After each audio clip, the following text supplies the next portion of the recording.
ಬೂದುಗುಂಬಳಕಾಯಿ ಇಲ್ಲದೆ ಮಾಡಿದ ಮಜ್ಜಿಗೆ ಹುಳಿ. ಪೂರ್ಣ ಶ್ರೀ ಸೃಷ್ಟಿಗೆ ಸ್ವಾಗತ. ಒಂದೆರಡು ಚಮಚದಷ್ಟು ತೊಗರಿಬೇಳೆನ ಹಾಕ್ಕೊಂಡಿದ್ದೀನಿ. ಇದನ್ನು ತೊಳೆದು ನೆನೆಸಿಟ್ಕೊಳ್ತೀನಿ. ಈಗ ಬೇಳೆ ನೆಂದಿದೆ, ತೊಗರಿಬೇಳೆ ನೆನೆಸಿದ್ದು. ಅದಕ್ಕೆ ಒಂದೆರಡು ಮೂರು ಹಸಿಮೆಣಸಿನ್ಕಾಯಿ ಮತ್ತು ಧನಿಯಾ ಪುಡಿ, ಅರಿಶಿಣ ಮತ್ತು ಜೀರಿಗೆ ಇದಿಷ್ಟು ಹಾಕ್ಕೊಳ್ಳೋಣ.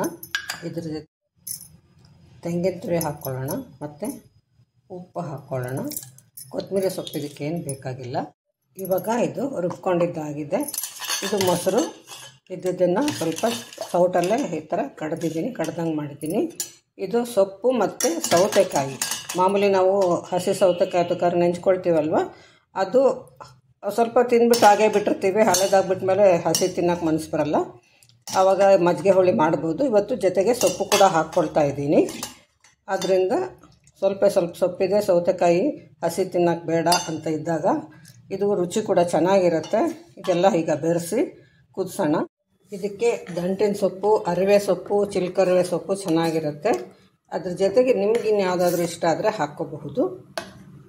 ಆಮೇಲೆ ದಂಟಿನ ಸೊಪ್ಪಲ್ಲಿ ಕೆಲವು ಸಲ ಕಡ್ಡಿಗಳಿರುತ್ತೆ. ಮೇಲಿಂದ ಎಲೆ ಮಾತ್ರ ಬೇರೆ ಸೊಪ್ಪಿನ ಹುಳಿಗೆ ಹಾಕ್ಕೊಂಡ್ಬಿಟ್ಟು ಕಡ್ಡಿಗಳಲ್ಲಿ ಸ್ವಲ್ಪ ಬಲ್ತಿದ್ರೆ ಮೇಲಿನ ನಾರು ತೆಗೆದ್ರೆ ಸ್ವಲ್ಪ ಮೃದುವಾಗಿರುವಂಥದ್ದನ್ನು ಬರೀ ದಂಟುಗಳನ್ನೇ ಹಾಕ್ಕೊಂಡು ಮಜ್ಜಿಗೆ ಹುಳಿ ಮಾಡ್ಬೋದು. ತುಂಬ ಚೆನ್ನಾಗಿರುತ್ತೆ.